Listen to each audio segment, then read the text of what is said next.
Hello students, BA Part 3rd. Today our topic is Applied Research, व्यावहारिक अनुसंधान.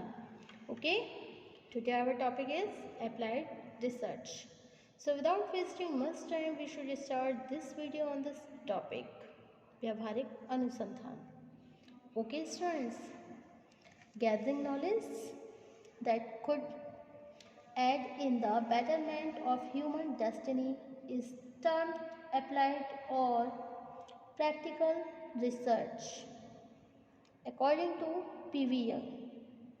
PV young ने कहा है व्यावहारिक अनुसंधान का तात्पर्य ज्ञान के उस संचय से है जिसे मानवता की भलाई के कार्य में लाया जा सके. ओके, व्यावहारिक अनुसंधान का तात्पर्य ज्ञान के उस संचय से है जिसे मानवता की भलाई के कार्य में लाया जा सके. Okay, gathering knowledge that could aid in the betterment of human destiny is termed applied or practical research. Okay, सामाजिक अनुसंधान का दूसरा प्रमुख रूप व्यावहारिक अनुसंधान है. सच तो यह है कि कोई भी वह अनुसंधान अथवा सिद्धांत निरर्थक है जब तक वह लोगों की आवश्यकताओं को पूरा करके उनके कल्याण में वृद्धि न करे. ओके स्टूडेंट, एक अनुसंधानकर्ता जब स्वीकृत सिद्धांतों के आधार पर किसी समस्या का इस सिद्धांत से अध्ययन करता है कि वह एक व्यावहारिक समाधान खोज सके, तब ऐसे अनुसंधान को हम व्यावहारिक अनुसंधान कहते हैं.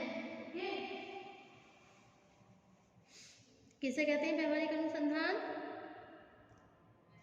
जब तक लोगों की आवश्यकताओं को पूरा करके उनके कल्याण में वृद्धि ना करे, एक अनुसंधानकर्ता जब स्वीकृत सिद्धांतों के आधार पर किसी समस्या का इस दृष्टिकोण से अध्ययन करता है कि वह एक व्यावहारिक समाधान खोज सके, तब ऐसे अनुसंधान को व्यावहारिक अनुसंधान कहते हैं.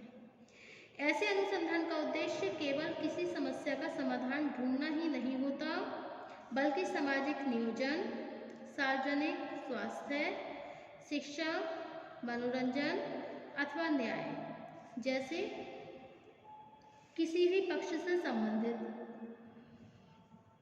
एक व्यावहारिक योजना प्रस्तुत करना भी होता है. यह सच है कि एक व्यावहारिक अनुसंधान स्वयं ही किसी समस्या का समाधान नहीं करता, लेकिन वह कुछ व्यावहारिक विषयों से संबंधित एक ऐसा यथार्थ ज्ञान अवश्य प्रदान करता है जिसे आधार मानकर समाज सुधारक, प्रशासक और अधिकारी समुचित रूप से कार्य कर सके. ओके, इस प्रकार पीवी यंग ने क्या कहा है कि व्यावहारिक अनुसंधान का तात्पर्य ज्ञान के उस संचय से है जिसे मानवता की भलाई के कार्य में लाया जा सके. इस प्रकार एंड्रियास के शब्दों में, यदि अनुसंधानकर्ता प्राप्त तथ्यों की सहायता से किसी समस्या का समाधान करके किसी समस्या का समाधान करने का प्रयास करता है, तो ऐसे अनुसंधान को व्यावहारिक अनुसंधान कहा जाता है. ओके,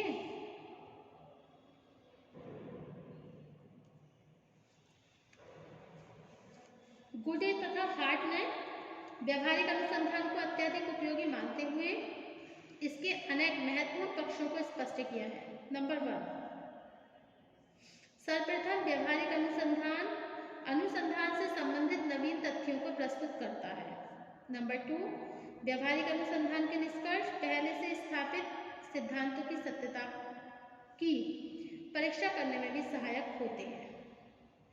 ओके, गुडे तथा हार्ट के अनुसार बहुत सी समस्याएं तथा अवधारणाएं ऐसी हैं जिन्हें विशुद्ध अनुसंधान के द्वारा नहीं समझा जा सकता. उनकी वैधता तथा उपयोगिता की परीक्षा करने के लिए व्यावहारिक अनुसंधान ही आवश्यक होता है. व्यावहारिक अनुसंधान अवधारणाओं को स्पष्ट करने में भी सहायता प्रदान करती है। आज की परिवर्तनशील दशाओं में अनेक अवधारणाएं ऐसी हैं जो अधिक स्पष्ट और यथार्थ प्रतीत नहीं होती। सामाजिक संरचना का एकीकरण, प्रकार्य, वर्ग, समायोजन अथवा क्रिया आदि इसी प्रकार की अवधारणाएं हैं। एक अनुसंधानकर्ता जब किसी व्यावहारिक उद्देश्य के आधार पर अनुसंधान कार्य करता है तो विभिन्न अवधारणाओं की कमियों को समझना तथा उनको स्पष्ट रूप देना संभव हो जाता है।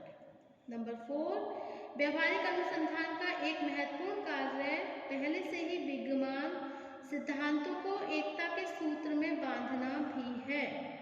साधारणतया समाज विज्ञान की विभिन्न शाखाओं से संबंधित सिद्धांतों की प्रकृति एक दूसरे से बहुत भिन्न होती है। इसके बाद भी यदि किसी व्यावहारिक उद्देश्य की पूर्ति के लिए समाजशास्त्री, अपराधशास्त्री, अर्थशास्त्री तथा सामाजिक कार्यकर्ता मिलजुल कर कार्य करते हैं, तब इन सभी विज्ञानों से संबंधित सिद्धांतों के बीच एकीकरण उत्पन्न होने लगता है। उदाहरण के लिए यदि गंदी बस्ती में सुधार करने के लिए यह सभी वैज्ञानिक मिलकर कार्य करें तो सभी विशेषज्ञ अपने अपने क्षेत्र से संबंधित सिद्धांतों का एकीकरण करके अधिक सफलता प्राप्त कर सकते हैं। Okay, types of applied research, व्यावहारिक अनुसंधान के प्रकार। व्यावहारिक अनुसंधान के प्रकार। नंबर 1 है निदानात्मक अनुसंधान, डायग्नोस्टिक रिसर्च। सेकंड है action research. Okay, there are 2 types of applied research, 1 diagnostic research, second action research. मतलब निदानात्मक अनुसंधान कौन सा होता है? यह व्यावहारिक अनुसंधान का वह प्रकार है जिसका उद्देश्य किसी समस्या के कारणों को ज्ञात करके उनका समाधान प्रस्तुत करना होता है। समस्या के कारणों को समझने और उसका समाधान अनुसंधान द्वारा मनमाने रूप से नहीं किया जाता, बल्कि वैज्ञानिक पद्धतियों की सहायता से पहले तथ्यों को तटस्थ रूप से एकत्रित किया जाता है तथा इसके बाद प्राप्त तथ्यों के संदर्भ में ही समस्या का समाधान करने के लिए सुझाव दिए जाते हैं। अध्ययनकर्ता द्वारा समस्या का समाधान स्वयं नहीं किया जाता, बल्कि इसके द्वारा दिए गए सुझावों के आधार पर यह कार्य प्रशासकों अथवा सामाजिक कार्यकर्ताओं द्वारा किया जाता है।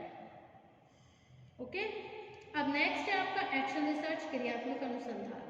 यह व्यावहारिक अनुसंधान का दूसरा प्रमुख रूप है जिसका उल्लेख सबसे पहले कोलियर तथा लेविन ने किया।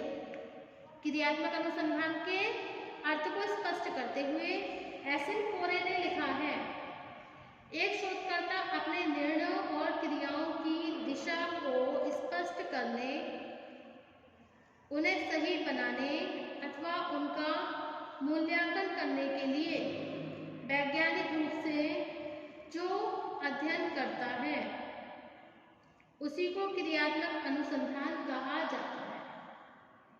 Okay, according to John Best. John Best के अनुसार क्रियात्मक अनुसंधान का संबंध किसी विषय अथवा समस्या के तात्कालिक अध्ययन से है, सिद्धांतों को विकसित करने से नहीं। यह स्थानीय पृष्ठभूमि में समस्याओं के अध्ययन पर बल देता है। इसका उद्देश्य एक विशेष स्थान अथवा अभिध की आवश्यकता के संदर्भ में एक नीति या व्यवहार को अधिक उपयोगी बनाना होता है। ओके,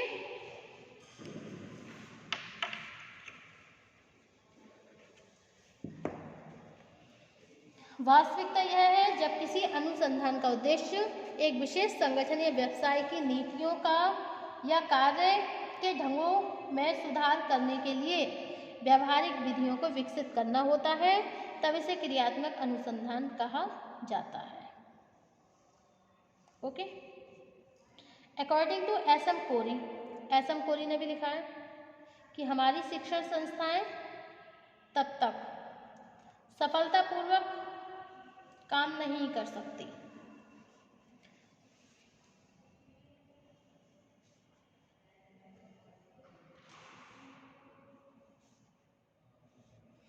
जब तक शिक्षक, छात्र, प्रशासक और प्रबंध तंत्र इस बात का मूल्यांकन नहीं करें कि उनके व्यवहार किस सीमा तक शिक्षा के हित में है।